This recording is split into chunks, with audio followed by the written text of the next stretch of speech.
எம்கசி மெட்ராஸ் ஹைகோர்ட் court sweeper, gardener, watchman, சோப்தார், room boy, OA இந்த போஸ்டிங்ஸ்க்கான new recruitment today latest update வந்ததில் பார்த்தீங்கன்னா எஜுகேஷன் குவாலிஃபிகேஷன் சொல்லும் போது 8ஆம் வகுப்பு முதல் 12ஆம் வகுப்பு வரை உள்ளவங்க மட்டும்தான் அதில் அப்ளை பண்ண முடியும் அப்படின்ற ஒரு ரூல் புதுசாக கொண்டு வந்திருக்கும் போது இதில் யூஜி, பிஜி, டிப்ளமோ படித்தவங்களும் அப்ளை செய்யலாம். சட்டத்தில் உள்ள ஓட்டையை பயன்படுத்தி அது எவ்வாறு அப்படின்றதான் இந்த ஒரு வீடியோ வழியாக பார்க்க போகிறோம். நான் 12th கம்ப்ளீட் பண்ணதுக்கு அப்புறமா யூஜி டிஸ்டன்ஸ் எஜுகேஷன் என்று சொல்லக்கூடிய கரஸ்பாண்டன்ஸ் கோர்ஸ் எடுத்து நான் படித்தேன்.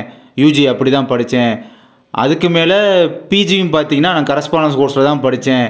அப்படிப்பட்டவங்க தாராளமாக இந்த ரெக்யூர்மெண்ட்டுக்கு அப்ளை பண்ணலாம் எப்படின்றத நான் சொல்கிறேன். அதே மாதிரி நான் 12th கம்ப்ளீட் பண்ணியிருக்கேன். பண்ணிவிட்டு நான் யூஜி பார்த்தீங்கன்னா டிஸ்டன்ஸ் எஜுகேஷனில் படித்தேன். யூஜிக்கு அப்புறம் பிஜிலாம் படிக்கலை, யூஜி மட்டும் தான் படித்தேன், அது கரஸில் தான் படிச்சிருக்கேன் அப்படின்றவங்க தாராளமாக இந்த ரெக்யூர்மெண்ட்டுக்கு அப்ளை பண்ணலாம். எப்படின்னா நீங்கள் எந்த யூனிவர்சிட்டியாக இருந்தாலுமே சரி நீங்கள் ஆன்லைனில் தான் அப்ளை பண்ணியிருப்பீங்க கரஸ்பாண்டன்ஸ் கோர்ஸுக்கு. அப்போ 12th முடிச்சுட்டு உங்களுக்கு டிசி, ஒரிஜினல் டிசி கொடுத்துருப்பாங்க. அது மார்க் ஷீட்டோ டிசியோ எனி ஒன் ஒரிஜினல் சர்டிஃபிகேட்டை பார்த்தீங்கன்னா நீங்கள் ஃபோட்டோ எடுத்து டாக்குமெண்ட்டாக நீங்கள் ஆன்லைனில் அப்லோட் பண்ணியிருப்பீங்க.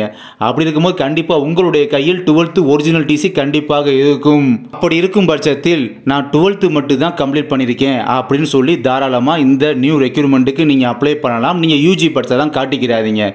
ஒருவேளை நீங்கள் எம்ப்ளாய்மெண்ட் ஆஃபீஸில் ரெஜிஸ்ட்ரேஷன் பண்ணியிருந்தால் யூஜியோ இல்லை நீங்கள் அதுக்கு மேலே படித்த பிஜியோ நான் கரஸ்பாண்டில் படித்தா தான் எம்ப்ளாய்மெண்ட் ஆஃபீஸில் ரெஜிஸ்ட்ரேஷன் பண்ணியிருக்கேன் அப்படின்னா நீங்கள் எம்ப்ளாய்மெண்ட்டில் பதியவே இல்லை, எம்ப்ளாய்மெண்ட் உங்கள் அப்ளிகேஷன் அப்ளை பண்ணும்போது எம்ப்ளாய்மெண்ட் நம்பர் கேட்டுச்சுன்னா ஆப்ஷனில் நீங்கள் விட்டுடலாம், எம்ப்ளாய்மெண்ட்டில் பதிவு பண்ணலன்னு சொல்லிக்கலாம். அது ஒன்றும் பிரச்சனை இல்லை.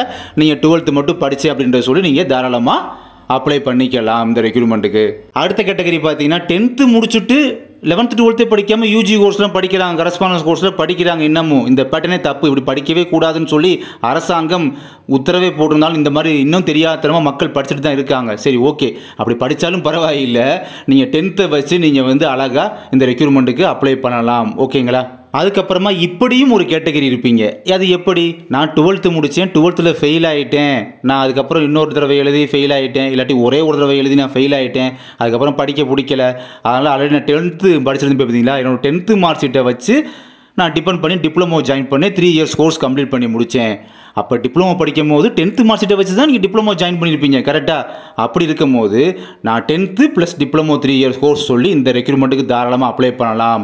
ஏன்னா நீங்கள் 12th ஃபெயில் ஆகிட்டீங்க.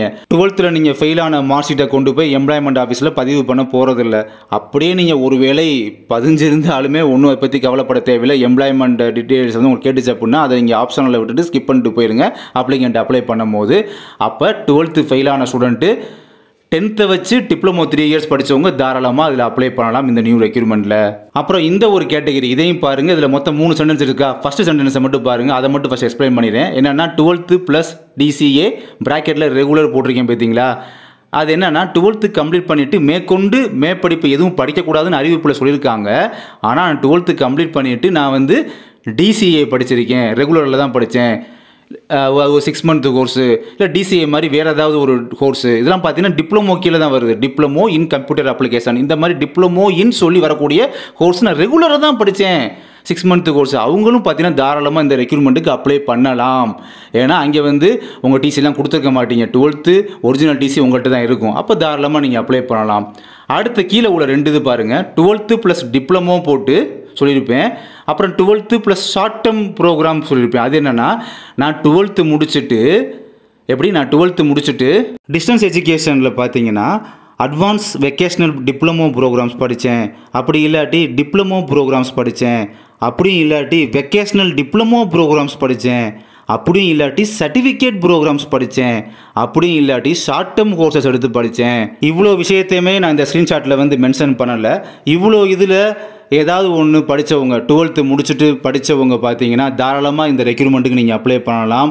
ஏன்னா இதுக்கெலாம் நீங்கள் கரஸில் அப்ளை பண்ணும் போது நீங்கள் உங்கள் சர்டிஃபிகேட்டு, ஒரிஜினல் டிசி இதெல்லாம் பார்த்தீங்கன்னா ஃபோட்டோ எடுத்து நீங்கள் அனுப்பி வச்சுருப்பீங்க. அப்படி தான் நீங்கள் படிச்சிருப்பீங்க. இவங்கள்ட்டலாம் பார்த்தீங்கன்னா கண்டிப்பாக 12th ஒரிஜினல் டிசி இருக்கும். தாராளமாக இந்த ரெக்யூர்மெண்ட்டுக்கு அப்ளை பண்ணலாம்.